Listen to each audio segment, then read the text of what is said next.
Muy buenos días, bienvenidos a esta la primera charla de streaming del año programada por el Consejo Profesional de Medicina Veterinaria y Zootecnia. El día de hoy vamos a hablar y vamos a presentar los aspectos más importantes del nuevo acuerdo que reglamenta el Tribunal Nacional de Ética. Para el día de hoy nos acompaña el doctor Ramón Correa Nieto, presidente del Consejo Profesional de Medicina Veterinaria y Zootecnia. Muy buenos días, doctor Ramón. Muy buenos días. En primera instancia, aprovechando que esta charla de streaming coincidió con el 8 de marzo, el Día de la Mujer, queremos darle una felicitación a todas las colegas que cada día se dedican a laborar en nuestra profesión y desearles que tengan un día muy placentero y que siempre la recordamos con mucho cariño. Muchas gracias, doctor Ramón. Doctor Ramón, teniendo en cuenta esta nueva actualización, ¿cuáles fueron las razones que tuvo el Consejo Profesional para considerar hacer esta modificación al acuerdo que reglamenta el funcionamiento del Tribunal Nacional de Ética? Bueno, como es bien sabido, el Tribunal Nacional de Ética debe tener la reglamentación de acuerdo a las atribuciones que dieron al Consejo Profesional de Medicina Veterinaria y Zootecnia de Colombia. Frente a esta situación, nosotros tenemos un acuerdo que manejamos en el año 2009, que es el acuerdo 470. Con este acuerdo 470, fundamentalmente, encontramos el mecanismo, cómo se realizaban los procedimientos dentro del Tribunal de Ética.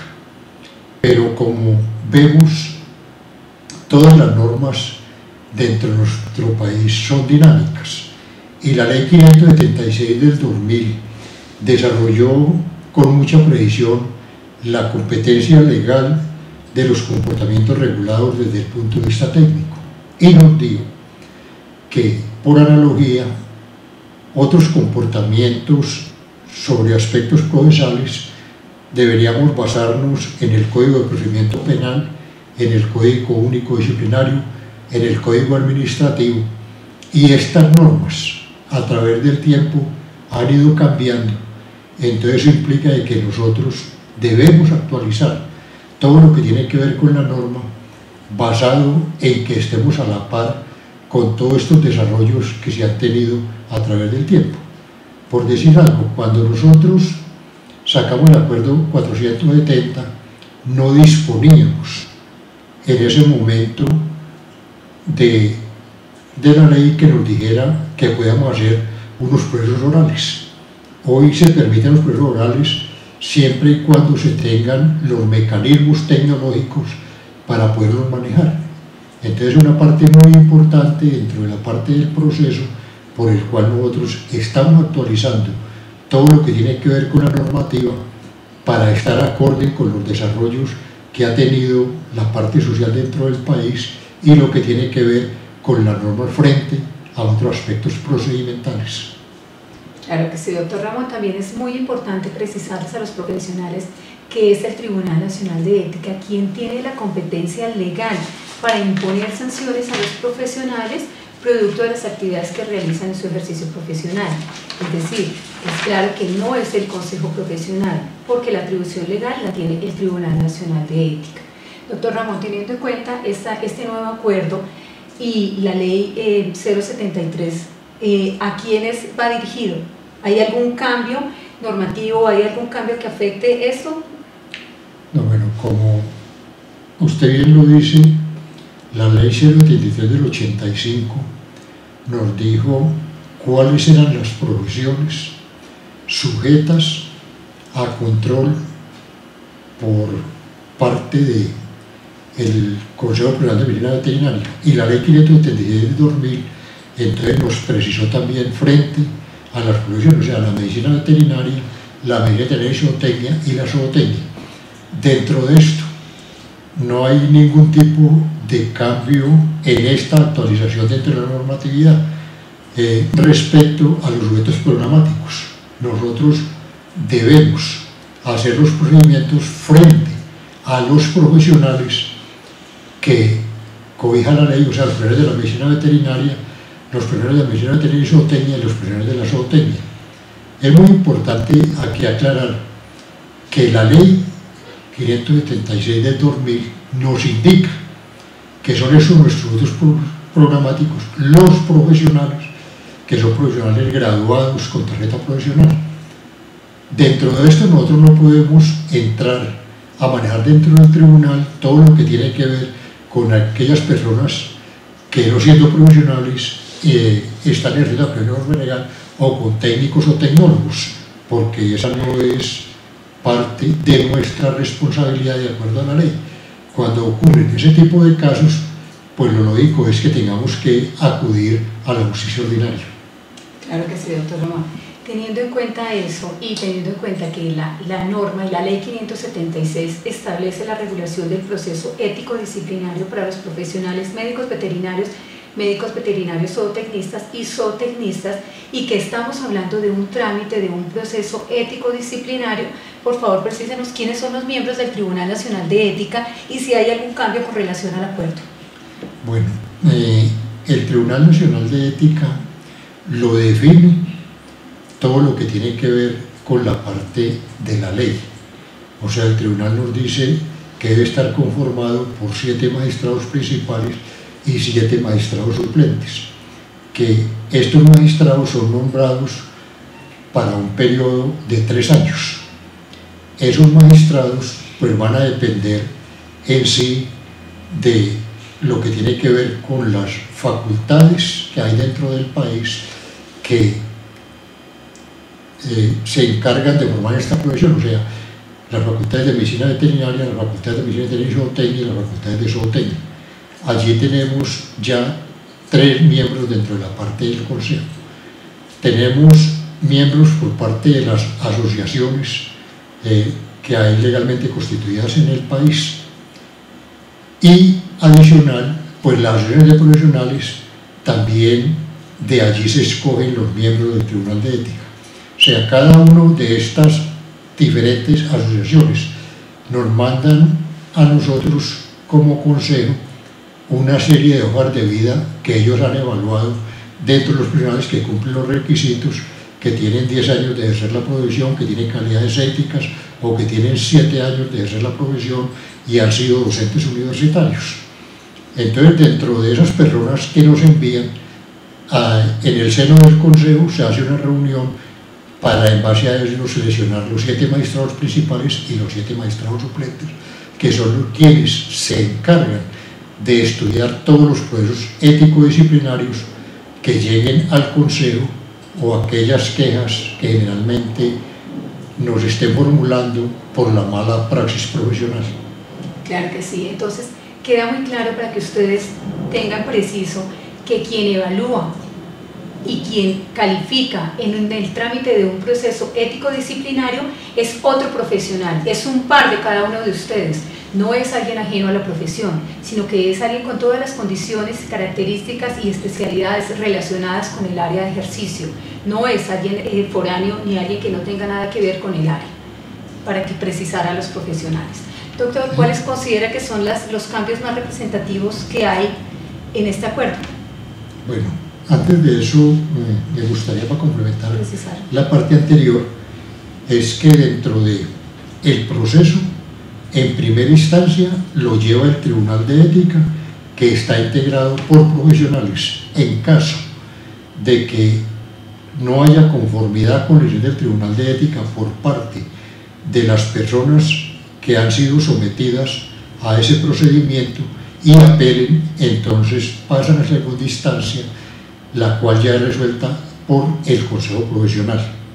Es de aclarar que siempre son profesionales en la medicina veterinaria, en la medicina veterinaria y zootecnia y en la zootecnia. Lógico que estamos asesorados por un conjunto de abogados, auxiliares de justicia, para poder tomar las determinaciones con la mayor precisión y calidad posible que nos permita que realmente tengan todo ese tipo de decisiones una validez jurídica para poder sancionar. Ahora, referente a los cambios que se han generado dentro de lo que tiene que ver con el acuerdo del Tribunal de Ética, pues hay algún tipo de modificaciones que son supremamente importantes. La primera es que hacemos una adopción de diferentes medios electrónicos como herramientas de uso procesal. O sea, anteriormente todo nos tocaba que la gente viniera, tomarle una serie de preguntas, todo escrito, manejado frente a ese tipo de criterios. Hoy ya, con este tipo de acuerdo y adecuándolo a lo que dice la justicia, estamos manejando ya esas herramientas tecnológicas que nos permiten realizar audiencias en la cual pueden participarse las personas involucradas dentro de la parte del proceso, no importa dónde se encuentren, desde que tengan disposición de un computador como mínimo que les permita entrar a Skype y comunicarse con el sistema, el cual comienza a operar de una manera clara y nos genera un tipo de respuesta frente a esto. Vemos también que es importante este cambio. ¿Por qué razón?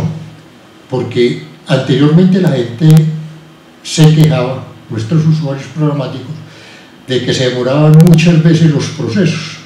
¿Por qué? Porque estaban en otras ciudades, nosotros teníamos que mandar unos despachos comisorios porque no teníamos personal que implementara eso dentro de cada una de las zonas, entonces nos teníamos que valer de las personerías de los municipios. Las personerías de los municipios nos colaboraban siempre, pero teníamos la limitante de que ellos tienen una gran cantidad de funciones, entonces nos agendaban de acuerdo a la disponibilidad de tiempo que tuvieran. Entonces, frente a eso, se nos demoraban mucho los procesos. Ya mirando con estos medios electrónicos, pues nos permiten ya interactuar directamente con la persona a la cual le han puesto la queja, con el objetivo de no utilizar intermediarios, sino directamente con él entrar a dilucidar todo lo que tiene que ver con la problemática, a la vez que la participación de los magistrados nos puede estar dando una muy buena respuesta, porque ellos también pueden interactuar en tiempo real con una comunicación oportuna sobre todos los aspectos que quieren verificar frente a la parte del caso. Entonces, esta es una de las partes importantes que tiene el cambio dentro del manejo procesal en la metodología que vamos a poner en práctica. Otra función importante que tenemos es todo lo que tiene que ver con el filtro técnico de la admisión de quejas. Anteriormente muchos procesos se demoraban y tenían muchos procesos almacenados en razón a que todas las quejas que llegaban pues las pasábamos directamente para que los miembros del tribunal las avalaran. Hoy vamos a hacer un filtro de todo ese tipo de quejas con un profesional idóneo, capacitado, que sea asesor técnico, que se siente a discutir la queja con los abogados para que vea la pertinencia que tiene la queja, si realmente amerita que llegue a una investigación disciplinaria, que ya no tengamos que hacer unos procesos preliminares, sino que dentro de esto ya hacemos una evaluación con una ventaja, y es que cuando llegamos a enviar esa queja al Tribunal de Ética, ya ha sido depurado, sabemos que la queja amerita que estemos manejando ese tipo de respuesta, y dentro de ello pues el magistrado ya pueda comenzar a actuar de acuerdo a su criterio y al conocimiento que tiene de esa queja. Otra modificación importante es todo lo que tiene que ver con la responsabilidad por parte del objetivo procesal. Entonces tenemos en primera instancia que van a existir los funcionarios del despacho, que los funcionarios del despacho, como les dije anteriormente, son los que van a mostrar cuál es la legalidad y validez que tiene la queja junto a las pruebas aportadas y qué gestión de actividades se requiere para ser necesarias.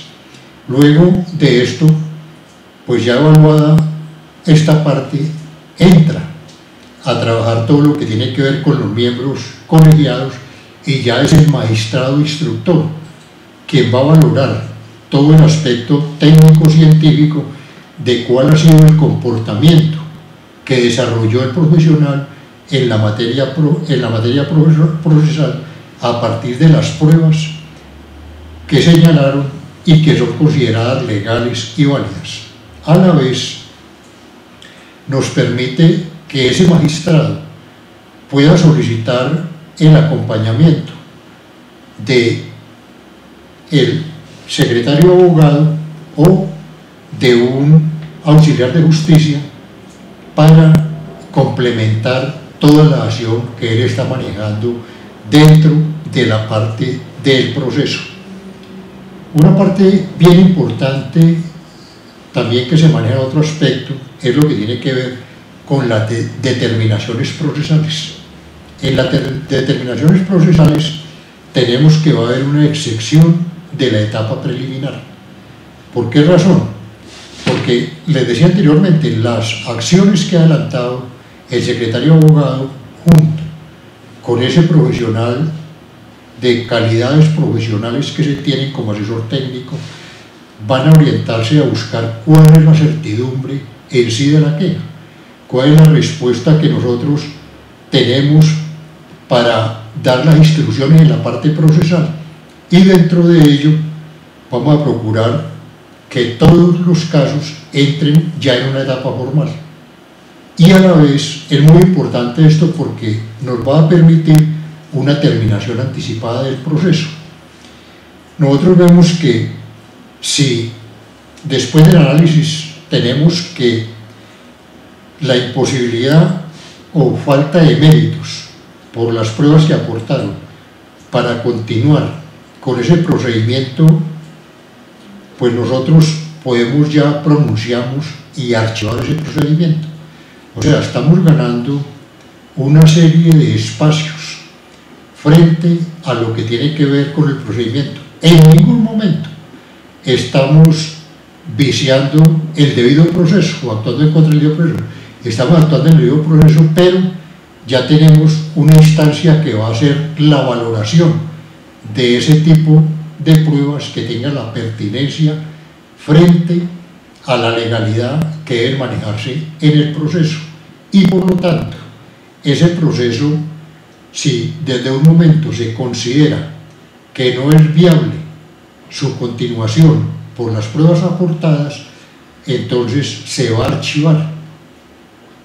Anteriormente, esta era una recarga del trabajo para todo lo que tenía que ver con los magistrados, porque ellos recibían la queja, tenían que hacer todo el procedimiento y llegar hasta sala plena para poder terminar con el proceso. Como se pueden dar cuenta, ahorita estamos terminando ese proceso de una manera más rápida cuando no tiene ningún tipo de mérito. Y lo otro, como les decía, con los medios que estamos manejando, pues vamos a poder interactuar con el profesional sobre el cual repercute la queja en una forma más rápida, más eficiente y en forma directa por parte del magistrado.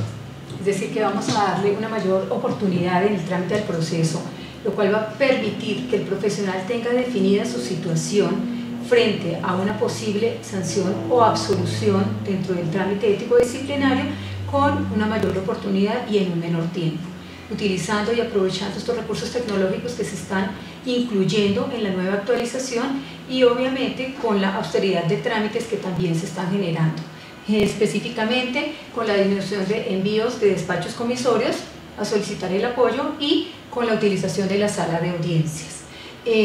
Doctor Ramón, ¿qué cambios específicos hay frente al profesional?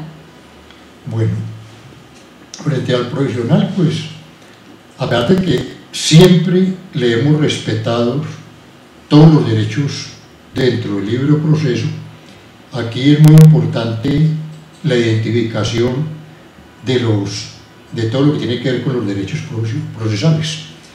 O sea, estamos garantizando todo lo que tiene que ver con los derechos del profesional en toda la actividad procesal. Tenemos que allí ya se va a manejar todo lo que hace referencia a la calificación técnica, viendo cuáles son los aspectos favorables que se tiene con el procesado, si hay casos en los cuales estamos entrando en duda.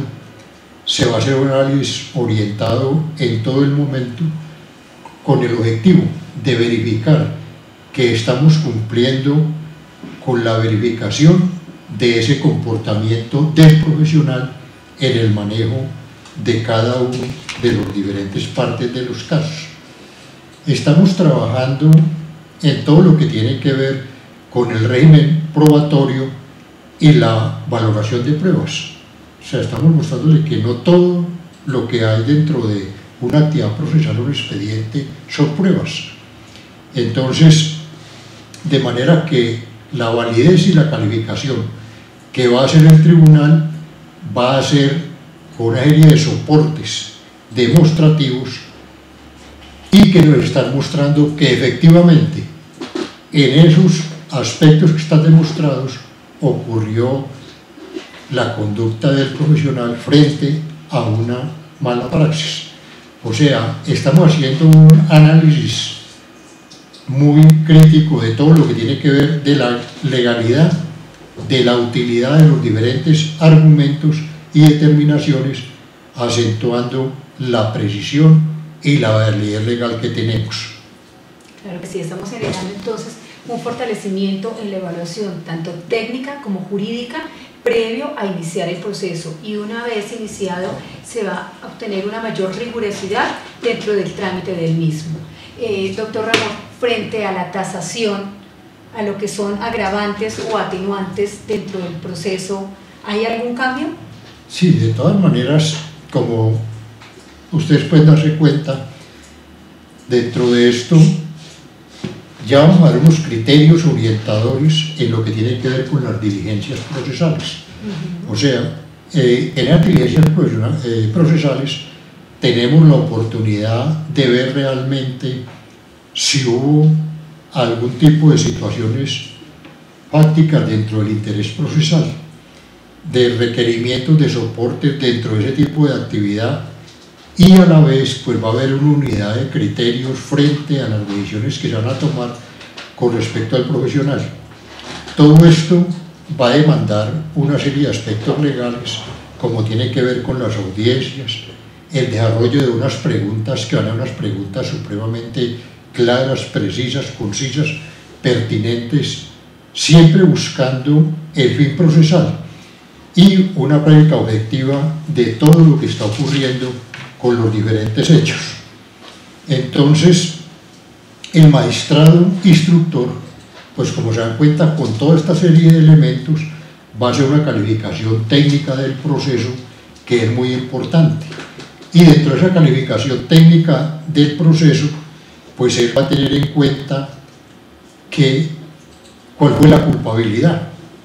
Si esa culpabilidad está ocurriendo porque hubo una voluntad del disciplinante en llevarla a cabo, o por el contrario fue un riesgo que se corrió, entonces allí hay que mirar si hubo dolo o culpa respectivamente. Entonces esto es muy importante porque ayuda en cierta forma a la atenuación de todo lo que tiene que ver con la conducta ética que estamos juzgando frente a un profesional.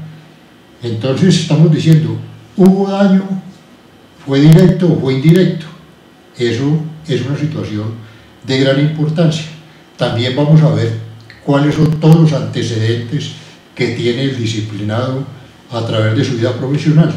Y esto nos está mostrando unos motivos de gran importancia para ver todo lo que tiene que ver con el conocimiento profesional. A la vez de que estamos llegando a generar una fijación y una gradación de las sanciones, también vamos a tener en cuenta que que podemos en un momento dado reducir la pena con la cual se va a sancionar al profesional si él está llevando a cabo algún tipo de acciones que, entre otras, estamos trabajando dentro de ellas, y decimos, por ejemplo, si el profesional ya ha puesto en práctica una serie de correctivos frente a la causa por lo cual lo denunciaron, por decir algo, a él lo denunciaron porque no diligencia la historia clínica, pero ya encontramos que él demuestra que está diligenciando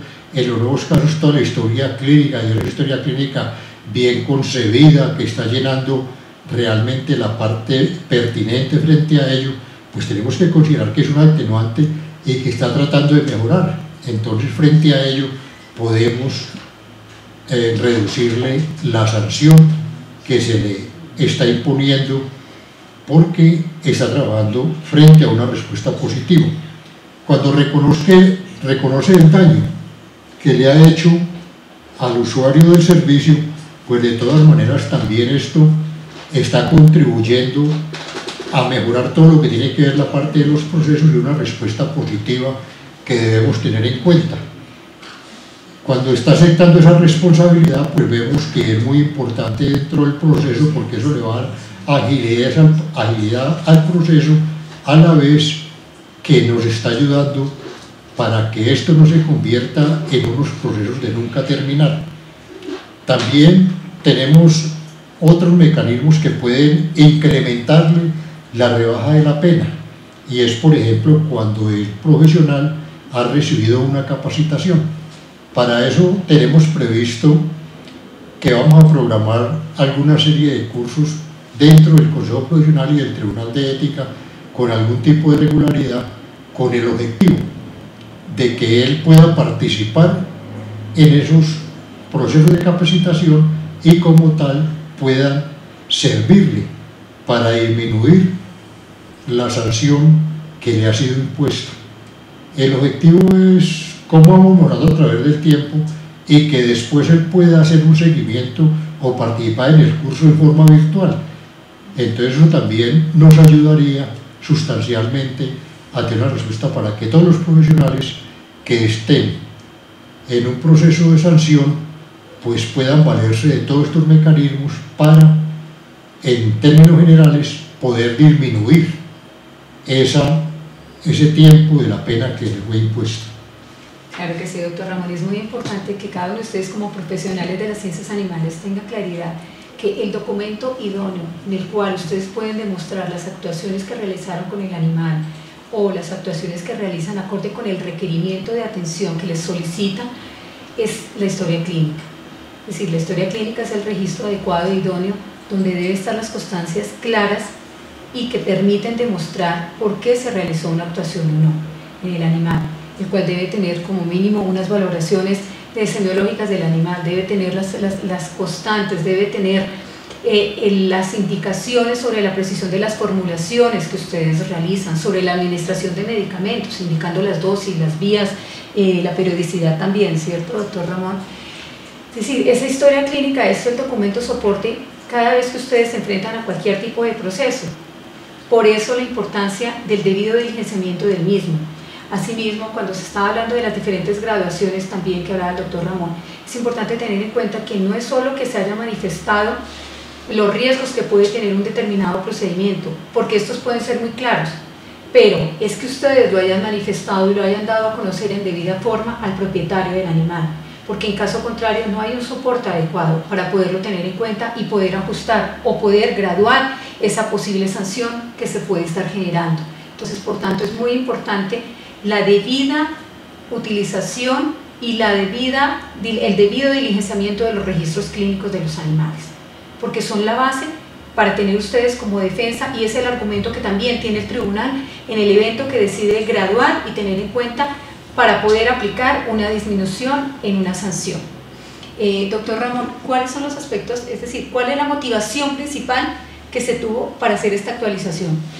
Bueno, la motivación principal es que dentro de las normas, nosotros como consejo debemos siempre estar a la par y actualizar las normas de acuerdo con aquellas otras entidades que debemos estar interactuando. Como les decía al comienzo, si uno entra por estos medios técnicos y puede hacer la oralidad de la audiencia, pues estamos acorde con lo que está diciendo la justicia dentro de la parte procesal. Entonces nosotros no podíamos quedarnos atrás y seguir manejando una serie de escritos. La otra es que, como todos sabemos, hoy por hoy tenemos que contribuir a que la vida en el planeta sea más agradable, a no destruirlo. Y ustedes saben que dentro de estos procesos escritos, en general, pues consumimos una gran cantidad de papel que implica la tala de una gran cantidad de árboles. Entonces, desde el punto de vista medioambiental también es fundamental entrar a actualizar los procesos porque estamos contribuyendo con el medio ambiente. Adicional a eso, pues vemos que es muy importante que el profesional que está en un proceso de sanción pueda estar interactuando con el magistrado que está estudiando su caso. Ese magistrado instructor que está estudiando su caso, pues le va a hacer unas preguntas directamente sobre todo lo que tiene que ver con el proceso que estamos manejando. Y por lo tanto, esa interacción nos va a permitir tener mucha claridad frente al porqué de la queja, qué hay a favor o en contra de esa queja, cuál fue la actuación que tuvo el profesional y por qué dentro de esa actuación, pues realmente todo lo que se haga va a ser de mucha pertinencia, de mucha claridad, para que la respuesta sea muy clara frente a la determinación que se está tomando con el profesional. O sea, a pesar de que, como les decía anteriormente, nosotros siempre estamos manejando todo lo que tiene que ver con el debido proceso.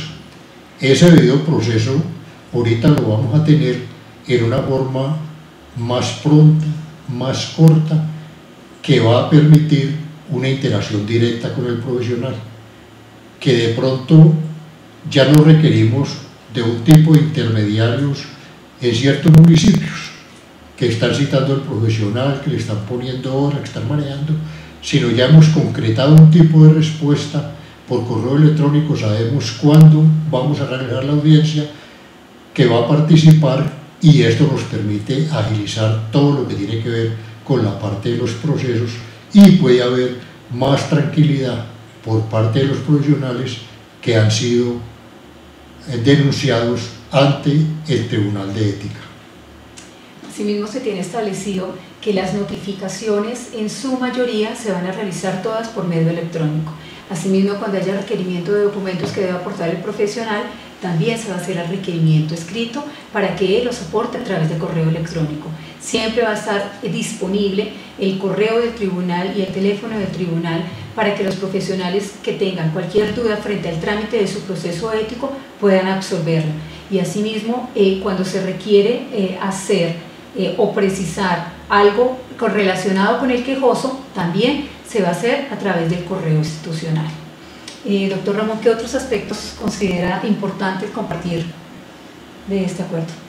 Bueno, es muy importante mostrarle o indicarle, perdón, a todos nuestros profesionales que el hecho de hacer uso de medios electrónicos no implica que se van a perder las evidencias. Ya nosotros dentro del tribunal disponemos de una sala de audiencia con todos los mecanismos que exige la ley, con el objetivo de que todo lo que se hace dentro de una audiencia queda grabado, y ese es el soporte que tenemos. O sea, de cada uno de los casos hay todo el seguimiento, queda todo dentro de un medio magnético. Dentro de esto también, si el profesional requiere información respecto a su expediente, pues será la claridad de que muchos de estos son de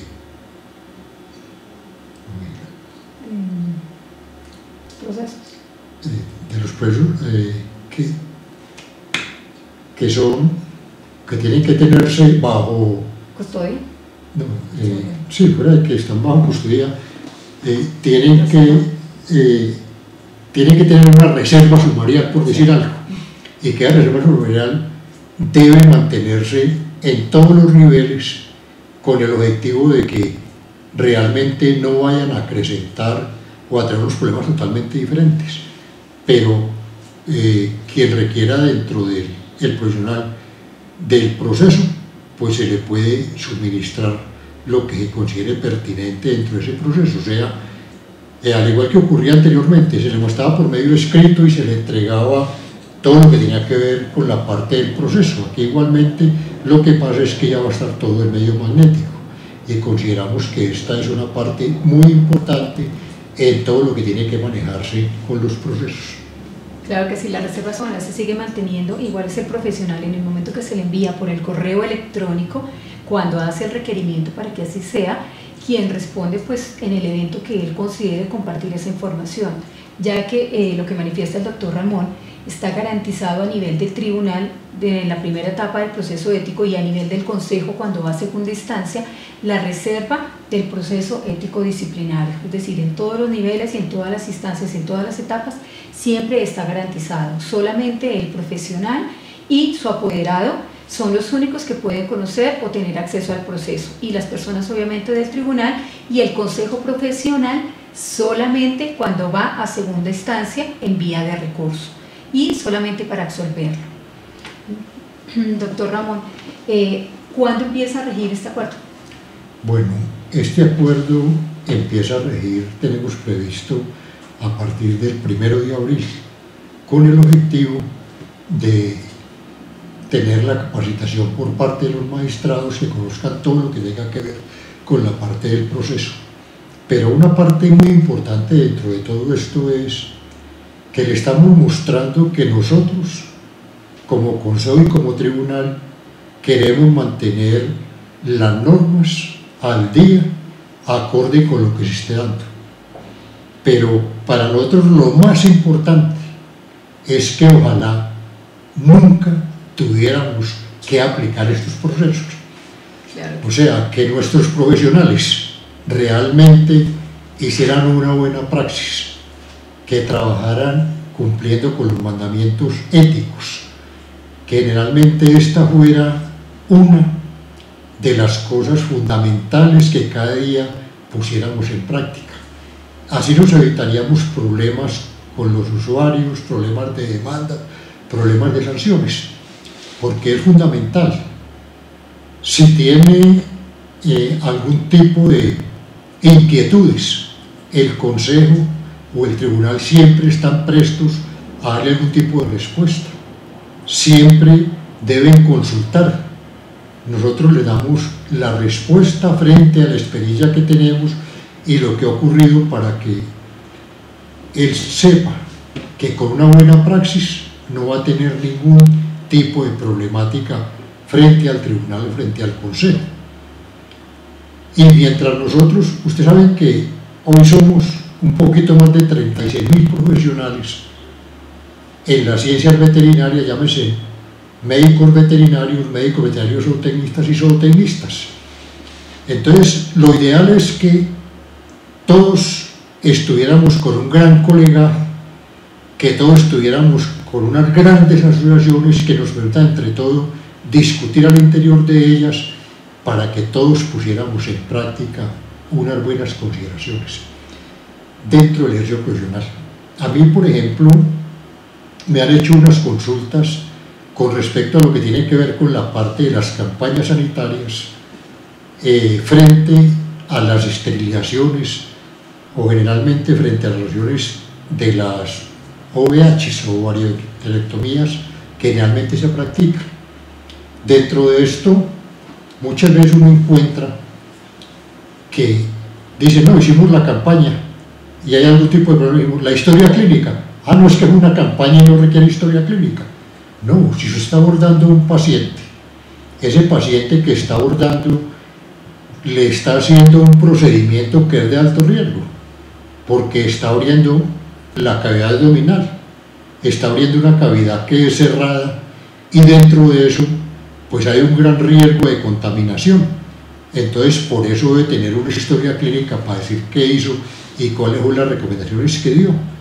O sea, todos esos procedimientos deben valerse de la historia clínica, así sean hechos en un momento obedeciendo a una campaña que están manejando dentro de determinado sitio. Lo otro es que hoy por hoy, y hablábamos en esta semana, en una reunión que tuvimos con el gobernador del Quindío y la persona que trabaja dentro de la parte de las campañas, que lo importante es que realmente se hagan en los sitios adecuados para hacer ese tipo de intervenciones quirúrgicas, que usted en el municipio un consultorio veterinario que tenga las condiciones adecuadas para llevar a cabo esta práctica. ¿Por qué? Porque piensan que como es una campaña, simplemente en la Junta de Acción Comunal ponemos una mesa, en esa mesa le colocamos encima un plástico y comenzamos a intervenir. No, eso no es. El profesional debe darse cuenta que en ese momento está haciendo una mala praxis y que si es puesta una queja en su contra, nos vemos en la obligación de atenderla y frente a eso puede llegar a ser sancionado. Pero si él, conociendo todo esto, pone en práctica las recomendaciones que le hemos dado, pues vemos que se va a evitar toda serie de problemas. Igualmente, el Consejo Profesional, a través de todos estos años, ha hecho la depuración de un protocolo que debe aplicar el profesional para hacer ese tipo de intervenciones quirúrgicas. Quien tenga interés puede pedirlo al Consejo Profesional, nosotros lo podemos hacer llegar a su correo electrónico con el objetivo de que él cada vez esté enterado qué debe poner en práctica en estos casos y que es muy importante para que él pueda estar dignificando la profesión por un lado y por otro salvaguardando su responsabilidad profesional. Perfecto. Bueno, doctor, vamos a ver si hay alguna llamada o alguna inquietud relacionada con la presentación que estamos haciendo. Entonces, si no sé si haya llegado algo por el correo o si hay alguien. ¿Listo? Entonces, igual es importante, teniendo en cuenta lo que manifiesta el doctor Ramón y lo que decía, el debido ejercicio profesional, el que por lo menos ustedes se preocupen por, es claro y de pronto puede resultar un tanto ofensivo recordarles esto, pero por leer la ley, por empezar por la lectura de la ley 576, el mantenerla a su lado siempre y estarla consultando oportunamente, el que tengan claro que deben siempre, lo que reiteramos nuevamente, hacer unos buenos registros, tener una historia clínica bien diligenciada, tener unos consentimientos informados no relacionados con los pagos que deben hacer los propietarios de los animales o los responsables de los mismos, sino que el consentimiento informado debe estar obviamente orientado a la información adecuada frente a las opciones de manejo terapéutico que tiene un animal y frente a los riesgos que cada una de esas opciones tiene, y que el médico veterinario es quien da esa información al propietario o al responsable del animal, y de eso es de lo que debe quedar constancia en ese consentimiento informado. Asimismo, que debe firmarlo el propietario o el responsable del animal en el momento que siente que la información es correcta y adecuada, y que él como propietario es quien asume el riesgo, no el profesional, porque no son ustedes los que tienen que asumir los riesgos frente a un procedimiento o frente a un manejo, así sea con medicación, pero el riesgo está y deben dejarlo preciso. Deben tener claro que también en los procesos de vacunación ya para el tribunal está claro que se debe diligenciar el consentimiento informado. ¿Por qué? Porque siempre que hay un proceso invasivo en un animal se le puede generar algún tipo de riesgo, y ustedes también lo deben tener muy claro, y por eso deben diligenciar los consentimientos informados también en los procesos vacunales. También deben tener claro que para este momento, y por precisión también clara del tribunal, deben tener diligenciados descripciones quirúrgicas Sí, hay profesionales que todavía en este momento no están realizando y no tienen dentro de sus registros clínicos descripciones quirúrgicas de los procedimientos que realizaron. Entonces, todos esos son argumentos que ustedes tienen, o no dejan consignados los resultados de los exámenes clínicos y no los tienen. Siempre los resultados de los exámenes se deben incluir dentro de los registros de la historia clínica.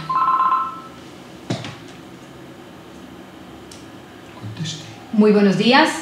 Buenos días, hágame el favor y quisiera hacer una intervención. Yo quisiera saber, pues digamos que estos cambios cómo benefician a los profesionales. Claro que sí, muchísimas gracias, buen día. ¿Cómo se benefician los profesionales con el nuevo acuerdo, doctor? Pues los profesionales con el nuevo acuerdo, como decíamos anteriormente, tienen la ventaja de que el proceso va a ser mucho más rápido y no tiene la incertidumbre de estar esperando cuánto tiempo se va a demorar, qué tenemos, cuál es la respuesta. Tiene la ventaja de que va a poder interactuar directamente con el magistrado que tiene su caso para las preguntas, para el análisis y para tener toda la respuesta. Frente a esto se beneficia porque, como decíamos, si la persona está utilizando correctivos, poniendo en práctica algún tipo de respuesta, reconociendo sus errores, recibiendo capacitación, puede disminuirse la pena. O sea, son factores en términos generales que le están ayudando al profesional a mejorar todo lo que tiene que ver con el tipo de sanción que se va a aplicar. Adicional a esto, le decíamos que el proceso va a ir más rápido. ¿Por qué? Porque él va a poder estar dentro de una audiencia en forma virtual, y estando dentro de la audiencia pues se va a evitar una serie de procesos de alargamiento, porque hay que pedirle la colaboración a otras personas, como era el caso de los derechos comisorios. Entonces todas estas son ventajas que va a tener el profesional, porque cuando él está interactuando con el magistrado, pues él va a tener unas preguntas muy concretas y así pueden ser sus respuestas con el objetivo de tener claridad al respecto. Claro que sí, doctor. Es decir, que se mejora frente a la oportunidad y al trámite y a lo que le decíamos, la resolución frente al profesional, ya que esto también en algunos momentos le puede generar al profesional procesos de estrés o de angustia frente a no tener resuelta su situación. Entonces es muy importante y es una ventaja a rescatar. Eso es cierto, y otra parte importante a tener en cuenta es invitar a todos los profesionales a que consulten toda la normatividad. A veces dicen, no, es que yo no conozco la norma. Bueno, pero ¿por qué no la conoce? Tenemos otra. Muy buenos días. Muy buenos días, quisiera hacer una pregunta. Sí, cuéntenos, ¿cuál es su inquietud? Bueno, mi inquietud es que, bueno, muy chévere lo que están hablando, pero mi pregunta al momento de hacer la queja, ¿serían más largos estos procesos disciplinarios o serían más ágiles, o cómo eso podría funcionar? Perfecto, muchísimas gracias. Bueno, no, le estamos mostrando que el proceso va a ser mucho más corto. ¿Por qué razón? Porque, como les decíamos anteriormente, cuando se presenta una queja en primera instancia, esa queja se va a hacer una evaluación por un profesional idóneo junto con la parte jurídica para ver si las pruebas que están aportando dentro de la parte de la queja realmente tienen validez jurídica para continuar con el proceso. Entonces, no tienen validez jurídica, pues allí se va a hacer una terminación más pronta del proceso por ese tipo de respuesta. Si se considera de que deben continuarse con el proceso porque los soportes de la queja tienen validez jurídica, pues ya tenemos que le va a llegar al magistrado y ya el magistrado puede entrar a interactuar directamente con la parte del profesional, a ponerle un correo, a decirle esta es la situación, a concretar cuándo va a ser la audiencia, qué tiene, y ahí comienza toda la parte del proceso. O sea, vamos a ganar mucho tiempo con respecto a lo que manejábamos anteriormente. Claro que sí, se va de pronto a fortalecer un poco más y la exigencia sí va a ser mayor en el momento de la persona que presenta la queja. ¿Por qué? Porque para la persona que presenta la queja sí va a haber una rigurosidad y una exigencia frente a que si no cumple con los requisitos establecidos por el tribunal para que la queja quede debidamente soportada, esta no va a poder iniciar. Es decir, que para parte de lo que se está definiendo con el nuevo acuerdo es que si la queja no está completa, no está debidamente soportada y no cumple con los aspectos técnicos y jurídicos, no puede iniciar. Entonces, digamos que no es el profesional el que se va a ver afectado, se va a ver afectado o no afectado, pero sí se le va a exigir más al propietario del animal o al responsable del animal o al quejoso en el momento de presentar su queja. Sí sería para ellos más exigente, ¿cierto, doctor? Sí, no, es bien importante porque es que uno de los problemas que generalmente se tienen es que nosotros, de acuerdo al criterio de la normatividad, debemos atender todas las quejas que nos llegan. Y entonces hay veces que la gente escribe y manda una queja realmente con unos soportes que no tienen validez. Mandan una queja en la cual, después de hacer un estudio riguroso, ve uno que está buscando son unas cosas totalmente diferentes a lo que es la praxis. Muy buenos días. Buenos días. A favor, de acuerdo con lo que estamos a lo que están hablando ahí, me gustaría saber si las sanciones que se le dan a los profesionales serán más fuertes o pues van a seguir siendo las mismas. Perfecto, muchísimas gracias. Buen día. Que si las sanciones van a ser más fuertes para los profesionales. Bueno, de todas maneras, dentro de esto ya se han generado, como usted se dio cuenta, dentro de la parte del acuerdo, algunas condiciones que tienen que ver con la culpabilidad, con la manera de actuación dentro de la parte del profesional. Y dentro de eso, pues ya el Tribunal de Ética es el que define, junto con los magistrados, cuál es la sanción que se va a manejar frente a ese tipo de proceso.